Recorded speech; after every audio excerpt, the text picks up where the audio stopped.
ജ്യോതിഷ മാർഗദീപത്തിലേക്ക് സ്വാഗതം. ജ്യോതിഷം പഠിച്ചാൽ കൊള്ളാമെന്ന് മിക്കവർക്കും ആഗ്രഹമുണ്ടാവാം. എന്നാൽ അതിനുള്ള സാഹചര്യമില്ലായ്മയാണ് പലർക്കും പ്രശ്നം. മറ്റു ചിലർക്ക് സംസ്കൃതം അറിയാതെ ജ്യോതിഷം പഠിക്കാനാകുമോ എന്ന് ഭയമാണ്. എന്നാൽ നിങ്ങൾ ആത്മാർത്ഥമായി ആഗ്രഹിക്കുന്നുവെങ്കിൽ പഠിച്ചു തുടങ്ങിക്കോളൂ. സംസ്കൃതം അറിയേണ്ടതില്ല.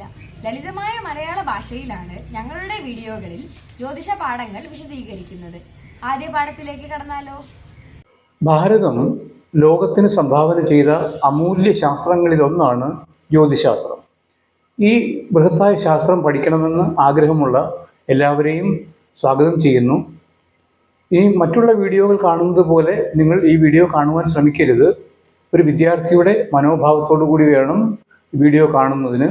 രാഘവ ബുദ്ധിയോടെ തള്ളിക്കളയരുത് എന്നർത്ഥം. ഇനി അതേപോലെ നമ്മുടെ വിദ്യാർത്ഥി എന്ന് പറയുമ്പോൾ നമുക്ക് ആവശ്യമുള്ള കാര്യങ്ങൾ കുറിച്ചെടുക്കാൻ ഒരു ബുക്കും പേനയും ഒക്കെ അടുത്ത് തന്നെ കരുതുക.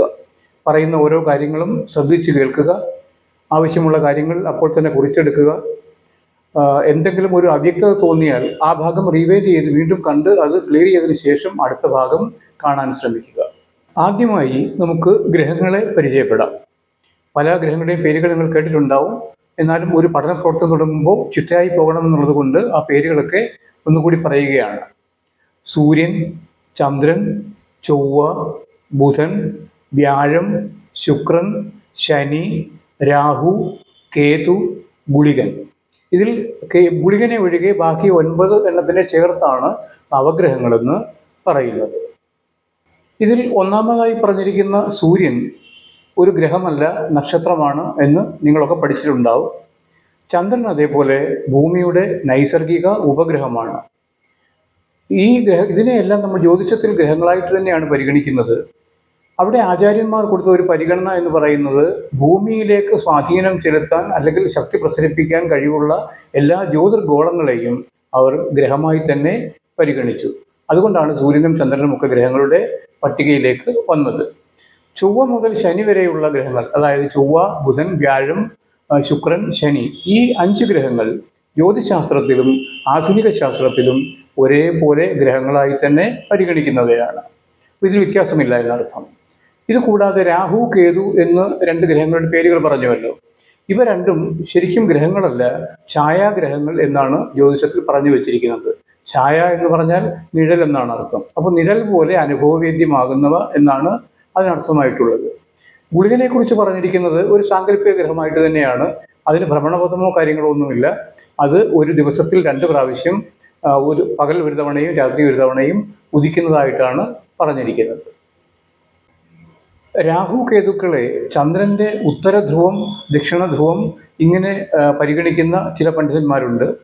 മറ്റു ചിലരാകട്ടെ ഭൂമിയുടെയും ചന്ദ്രൻ്റെയും ഭ്രമണപഥങ്ങൾ മുറിക്കുന്ന എതിർദിശയിലുള്ള 2 ബിന്ദുക്കളാണ് ഇവ എന്ന് പറയുന്നു.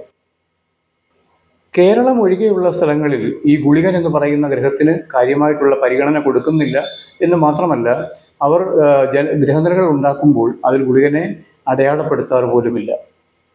ഇനി ഈ ഓരോ ഗ്രഹങ്ങളെയും നമ്മൾ ഗ്രഹനിരയിൽ അടയാളപ്പെടുത്തുന്നത് അവയുടെ ചുരുക്കെഴുത്തുകളിലാണ്. അപ്പോൾ ആ ചുരുക്കെഴുത്തുകൾ എന്താണെന്ന് കൂടി പരിശോധിക്കാം. സൂര്യൻ എന്ന ഗ്രഹത്തിന് രാ എന്നാണ് അടയാളപ്പെടുത്തുക. അത് രവി എന്നൊരു പേര് കൂടി സൂര്യനുണ്ട്, ഒരു പര്യായ പദമുണ്ട്. അതിൻ്റെ ചുരുക്കെഴുത്തായിട്ടാണ് രാ എന്ന് അടയാളപ്പെടുത്തുന്നത്. ചന്ദ്രനെ ച എന്ന് തന്നെയാണ് അടയാളപ്പെടുത്താറ്, അത് മാറ്റമൊന്നുമില്ല. ചൊവ്വയെ അടയാളപ്പെടുത്തുന്നത് കു എന്നുള്ള അക്ഷരം കൊണ്ടാണ്. അത് ചൊവ്വയ്ക്ക് കുജൻ എന്ന് മറ്റൊരു പേര് കൂടിയുണ്ട്. തമിഴ്നാട്ടിലാണെങ്കിൽ അങ്കാരകൻ എന്നുള്ളൊരു പേരാണ് കൂടുതലായി ആളുകൾ ഉപയോഗിക്കുന്നത്. ബുധനെ അടയാളപ്പെടുത്തുന്നത് ബു എന്ന അക്ഷരം കൊണ്ടാണ്. വ്യാഴത്തിനെ അടയാളപ്പെടുത്തുന്നത് വ്യാഴത്തിൻ്റെ മറ്റൊരു പര്യായമായ ഗുരു എന്നുള്ളതിൻ്റെ ചുരുക്കെഴുത്ത് ഗു എന്നാണ് അടയാളപ്പെടുത്താറ്. ശുക്രനെ അടയാളപ്പെടുത്തുന്നത് ശു എന്ന് തന്നെയാണ്. നമ്മൾ സാധാരണ പറയുന്ന വാക്കിൻ്റെ ഉപയോഗിക്കുന്ന ആ പദത്തിൻ്റെ ആദ്യത്തെ അക്ഷരം തന്നെയാണ്, ശു എന്ന് തന്നെയാണ് ഉപയോഗിക്കുന്നത്. ശനിക്കാണെന്നുണ്ടെങ്കിൽ ശനിക്ക് ഇതേപോലൊരു പര്യായമുണ്ട്, മന്ദൻ എന്നാണത്. മന്ദൻ എന്ന് പറഞ്ഞു കഴിഞ്ഞാൽ മന്ദഗതിയിൽ പോകുന്നവൻ എന്നാണ് അർത്ഥം. അതായത് രാശിചക്രം ചുറ്റി വരാൻ ഏറ്റവും കൂടുതൽ സമയമെടുക്കുന്നത് ശനി ആയതുകൊണ്ടാണ് അങ്ങനെ ഒരു വിളിപ്പേര് വന്നത്. എന്താണെങ്കിലും ശരിയാ, മന്ദൻ എന്നുള്ളതിൻ്റെ ആദ്യത്തെ അക്ഷരം മ എന്നാണ് ഗ്രഹനിരകളിൽ ശനിയെ എഴുതാറ്. രാഹുവിനുള്ള മറ്റൊരു പേരാണ് സർപ്പം. അതിൻ്റെ ആദ്യത്തെ അക്ഷരമായ സ എന്നാണ് ഗ്രഹനിരകളിൽ അടയാളപ്പെടുത്താറ്.